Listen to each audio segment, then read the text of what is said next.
दुनिया भर के खेतों में 43% महिलाएं कामगार के रूप में जुटी हुई हैं। अपनी मेहनत से यह अन्न तो उगाती हैं, मगर जमीन का मालिकाना हक, बराबर की मजदूरी और महत्वपूर्ण निर्णय अब भी इनसे दूर रखे जाते हैं। यानी इनके पास काम तो है, मगर हाथों में दाम नहीं के बराबर है। मगर सौर ऊर्जा के चलते तस्वीर बदल रही है। बिहार के मुजफ्फरपुर में 30 महिलाएं सोलर पंप के जरिए आर्थिक रूप से सबल बन रही हैं।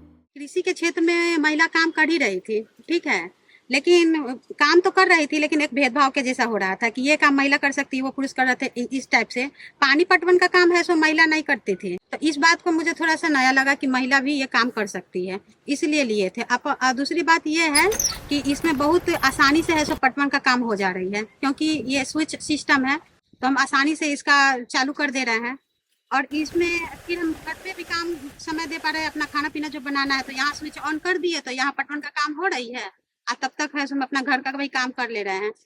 और आमदनी, मेरा बच्चा 2 ठो है तो हमको उसको पढ़ाना लिखाना है, उसका बेहतर जिंदगी बनाना है, तो इसके लिए मुझे पैसा की कमाऊंगी तभी तो जाके होगा। अनु देवी मुजफ्फरपुर के शरफुद्दीनपुर गांव की रहने वाली हैं। कभी इनकी पहचान केवल चूल्हा फूकने तक सीमित थी, मगर अब वो एक सशक्त उद्यमी भी हैं। अनु 100 रुपए प्रति घंटा की दर से लगभग 30 किसानों को पानी सप्लाई करती हैं, जिससे वह महीने भर में 12 से 15,000 रुपए तक कमा लेती हैं।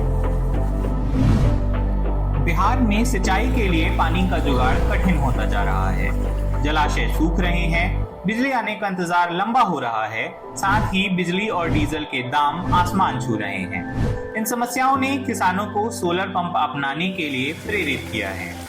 सोलर जो अभी बैठा है, अभी साल हुआ होगा, साल भर तो यहाँ से ले रहे हैं। उससे पहले मैं बोर्डिंग से लेता था, जैसे डीजल वाला था उससे लेता था। समय भी बचता है इसमें, अच्छा भी काम होता है, प्रॉपर्टी अच्छा होता है। पहले होता था डीजल 100 और 110 रुपये घंटा, तो वो पड़ जाता था 150 200 ऐसे घंटा पड़ जाता था। इसमें 100 रुपये घंटा है।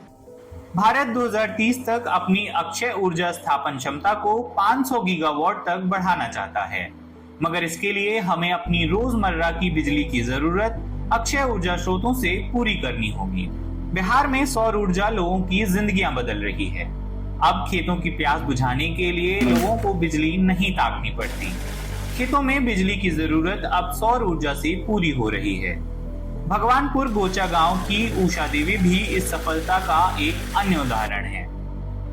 पहले तो हम कुछ नहीं करते थे, घर में ही रहते थे। पहले जब से हम सोलर पैनल लगाए हैं, तब से हम कुछ बाहर जाने लगे हैं और एक काम करने लगे हैं, जिससे हमको कुछ दूर का आमदनी भी हो जाता है।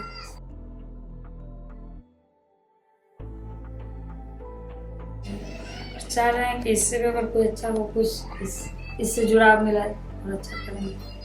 अच्छा खासा फायदा भी हो रहा है। इससे धीरे धीरे हम जो कर्जा है पूरा धीरे धीरे चूक ही जाएगा, इसके बाद तो फिर अपना ही होगा। और इससे हमको बहुत कुछ मिल रहा है, पेड़ पौधा मिला और हमको ये बहुत कुछ मिल रहा है। बहुत कुछ सही से मीटिंग में जाते हैं, आते हैं घूमने फिरने। सौर पंप महिलाओं को सशक्त तो कर रहे हैं, मगर इसके कुछ पर्यावरणीय नुकसान भी हैं। विशेषज्ञों का मानना है कि इससे पानी का इस्तेमाल बढ़ेगा, जिससे भूजल संकट गहरा सकता है। जो ग्राउंड वाटर इरिगेशन है, क्योंकि अगर हम अनियंत्रित भूजल लेके आएंगे सोलर पंप के माध्यम से, तो इससे हमारा बहुत ही ग्राउंड वाटर स्कार्सिटी की तरफ हम बढ़ सकते हैं, उस पर हमारा नुकसान हो सकता है। अब बिहार में ऑलरेडी हम देखते हैं कि सेंट्रल ग्राउंड वाटर बोर्ड ने बताया है कि 2017 तक 38 जिलों में से 11 जिलों में भूजल के मामले में अति गंभीर श्रेणी में रखा गया है।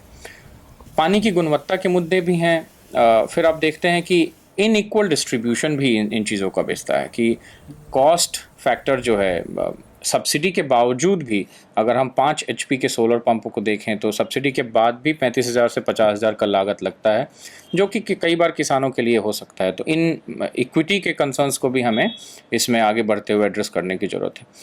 क्लाइमेट चेंज के कंसर्न्स भी हमें देखने को मिलते हैं कि मतलब हम ऑलरेडी बिहार क्लाइमेट रेजिलिएंट और लो कार्बन डेवलपमेंट पाथवेज की तरफ अग्रसर है। नेट ज़ीरो को बिहार सरकार ने लक्षित किया है और 2070 तक के प्रोसेस में रेजिलियंस बढ़ाने की क्षमता पर बहुत ध्यान दिया गया है और वाटर सेक्टर इसमें बहुत ज़्यादा इंपॉर्टेंट है। तो आई थिंक क्लाइमेट चेंज के जो रिस्क्स हैं और फ्यूचर लाइकली इम्पैक्ट्स हैं उसको भी हमें एड्रेस करने की ज़रूरत है। इन सोलर पंप्स के इंफ्रास्ट्रक्चर को क्लाइमेट रेजिलियंट भी बनाने की ज़रूरत है। बिहार की यह क्लाइमेट स्मार्ट महिलाएं सौर ऊर्जा का इस्तेमाल कर खेतों को सूखने से बचा रही हैं। यानी सशक्त होती यह महिलाएं देश की खाद्य सुरक्षा भी सुनिश्चित कर रही हैं। ग्राउंड रिपोर्ट के लिए दिवस घटराज की यह रिपोर्ट।